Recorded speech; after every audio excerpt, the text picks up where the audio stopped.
Hello everyone, this is Janice with cricketology.blogspot.com, and today I am working on a layout. I am really behind, so I need to get busy. I just want to show you something that I do sometimes. I don't use this method all the time, but I saw it online a long time ago, and I don't remember whose blog it was, or I mean it was a long time ago. I'm talking about maybe a couple of years ago. And anyway, they had these are folders, okay, or they used to be those plastic folders that you can, or not folders, dividers that you can get, say, like at the dollar store or at Walmart or wherever they sell school supplies. And what I did was I created kind of like a cheat sheet, sort of, so that you can kind of play with placement, okay, of pictures or embellishments. Say like if you have a 8 by 10, this is actually this one is 7 3/4 by 9 3/4. So it's for an 8 by 10 mat. Okay, so I would cut the photo down to that size, and then I would have an 8 by 10 mat. And then these little pink ones, I made those, and one of them has the dimensions on it.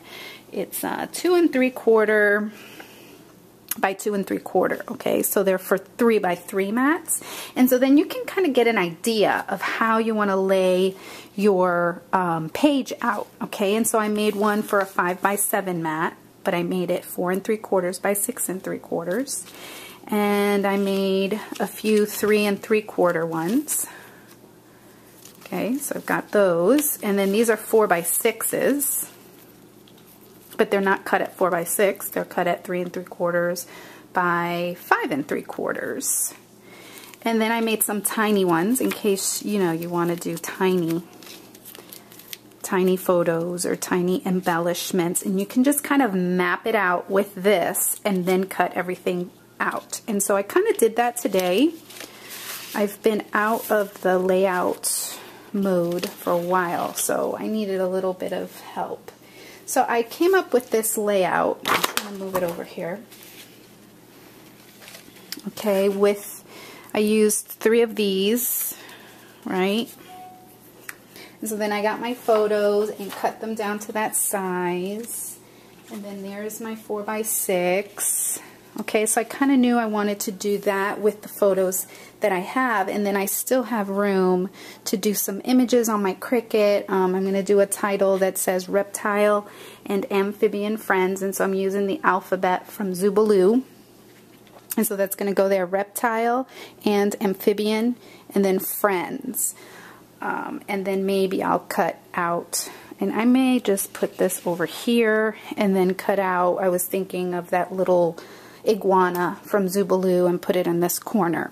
Now another thing I do, and I have a tutorial on this, is I save paper. Okay, I cut this piece out of the middle, and look what I have left.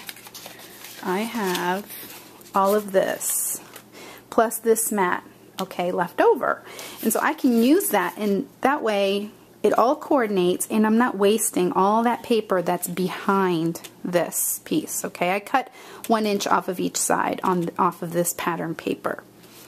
Okay, so that's what I did, and I'm going to work on that, and then I'll show you the finished product. I forgot to show you. See, this is the 2 3/4 by 2 3/4, and so see, I'm going to cut that little frog out, and so now I have a guide too as to where I want to line up my trimmer. And this has a wire in it. I think it's very hard to see.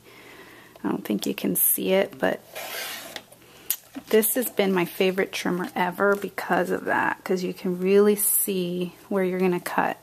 And so then here you just, you know, line it up at 2 3/4. Okay, and then here you can see where we need to center that little guy, so it'll be about there, and then turn it around and line it up at 2 3/4. And so now I can make him a little mat that's 3 by 3, and then I'll have an even border around it. Isn't it cute? Okay, so here it is, all finished, almost all finished. I want to show you that if you're not aware, most people are aware of this, but just in case, wanted to show you that these DCWV mat stacks come in adhesive. It says here sticker paper, and they're all already adhesive, and they cut great in the Cricut.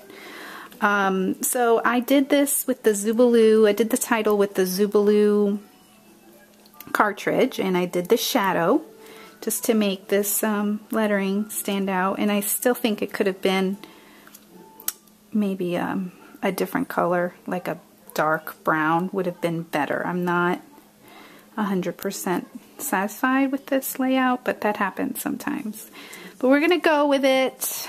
And as you can see, I'm just peeling the backs of these, and it really makes it so simple to put the letters down. I have a gypsy, but I didn't weld these because I wanted this look. So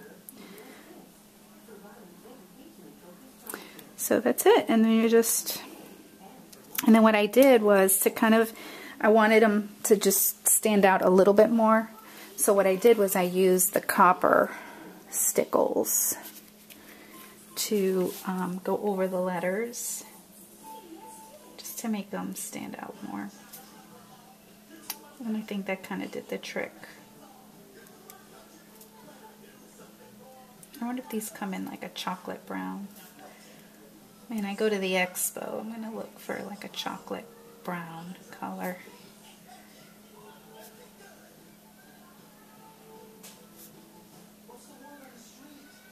And that's it. And that's it. If you could tell, what I'll do is I'll pick it up so you can see.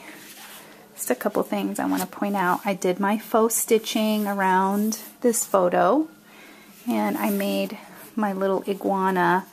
I ran him through the, I know the name because it's labeled, the Tiny Mosaic. And I gave him some googly eyes, and then I made a little journaling tag. And then I also added the faux stitching around the outside of the entire page here. Okay, and that's it. I love the way it turned out, minus the title, but that's okay. It says Reptile and Amphibian Friends. So thanks for watching, everyone. Bye.